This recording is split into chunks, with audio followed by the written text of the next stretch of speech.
Hi guys, today we're going to make some buffalo wings. These wings I found in the supermarkets, which is already marinated. So for those who don't know how to marinate the wings, I will write down below the links so you can see it there. But first now, since there is a marinated this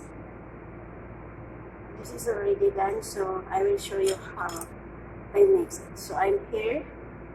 Have a egg, one egg. I will mix it to those wings. I will mix it. And here also we have some corn flour. So we have butter here. And we have honey. Later I will mix it with the sauce. So I will show you guys later. So for now, I will mix this all together so I can put with the breaded flour. Here. So here it's already mixed with the egg. So what I'm gonna do, I will take one by one the wings. I will put it here with the flour, the corn flour. There is nothing but the flour, okay? No salt, no everything. I will wash this just like this. I will put it here aside. So take another one.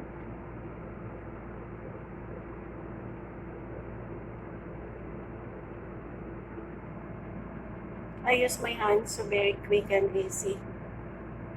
So just make sure your hands is already washed. It's clean.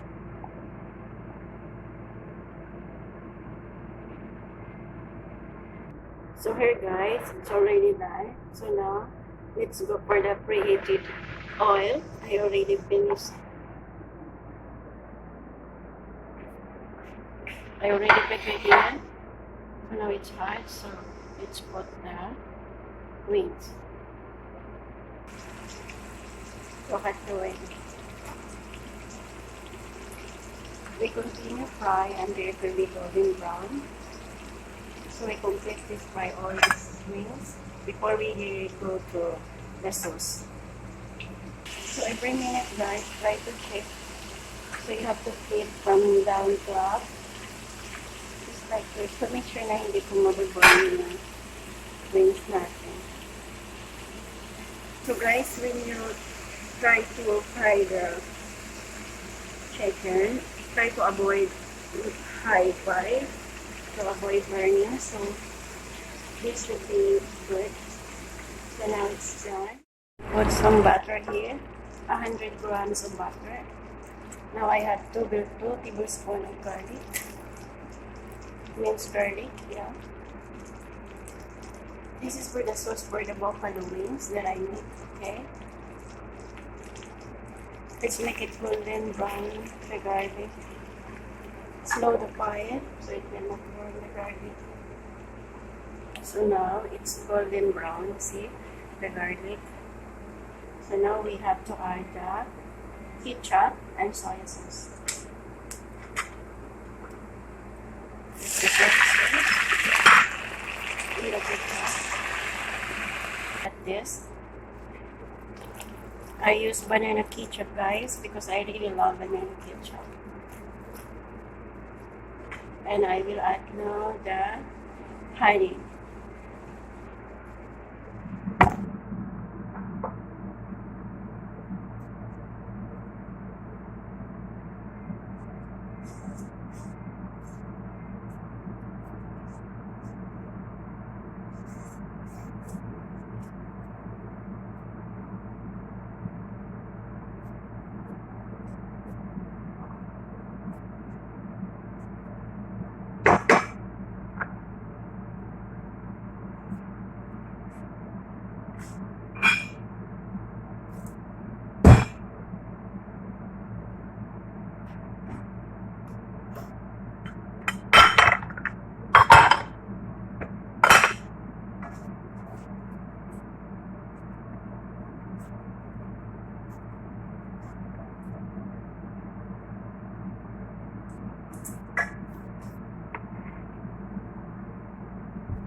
So look at guys, we're done now.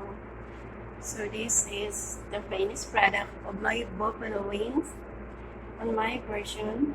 So if you wish to find chicken wings which is hot and spicy, I use this one. I will show you.